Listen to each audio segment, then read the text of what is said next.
Next point is electrocardiograph. What is electrocardiograph? Graphical representation of electrical activity of heart during a cardiac cycle. Cardiac cycle के समय पर जो भी graphical representation होती है अपने हार्ट की एक्टिविटी को, उसे हम क्या कहते हैं? इलेक्ट्रोकार्डियोग्राफ कहते हैं. नेक्स्ट पॉइंट है patient connected to the machine with 3 electrical leads. That particular patient is connected, 3 electrical lead से दैट पेशेंट इज कनेक्टेड. अभी 3 इलेक्ट्रिकल जो भी लीड्स होते हैं वो कहाँ पर प्रेजेंट होते हैं? फर्स्ट इंपॉर्टेंट है, एक एक लीड कहाँ पर प्रेजेंट होंगी? टू ईच व्रिस्ट, हाथ के दो लेफ्ट एंड राइट हैंड के व्रिस्ट पर प्रेजेंट होते हैं. 2 लीड्स यहाँ पर खत्म हो गए. अभी एक लीड बच गई, तो एक लीड कहाँ पर कनेक्टेड होंगी? It is connected to the patient to the left ankle. Left ankle जो लेग का एंकल होता है वहां पर जाकर वहां पर कनेक्टेड होती है. Next is that for detail evaluation of heart's function multiple leads are connected और attach to the chest.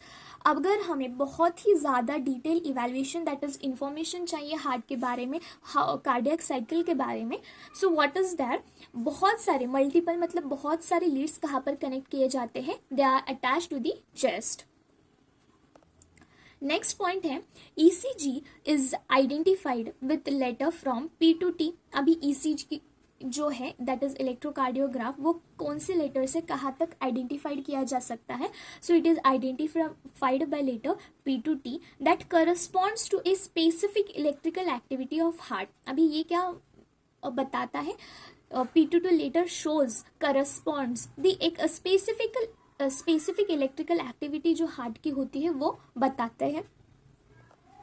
So see here 3 waves present होते हैं. First is P wave, second is QRS complex and the third is T wave.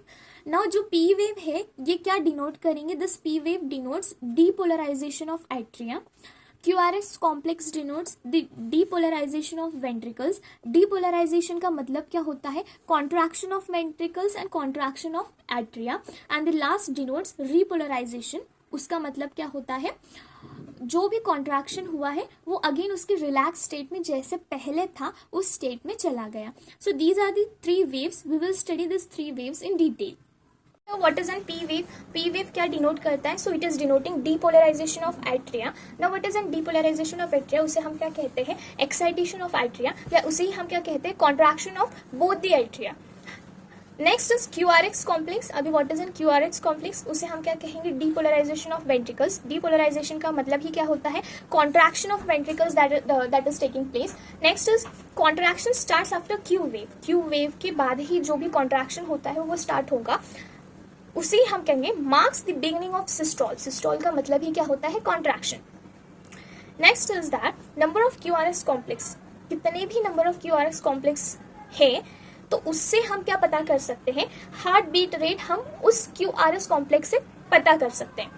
Next is T wave. What is the function of T wave? It denotes repolarization. अभी repolarization से ही पता चलता है जो ventricles excited state that is contracted state में गए थे वो अगेन रिलैक्स या नॉर्मल स्टेट में आ जाते हैं.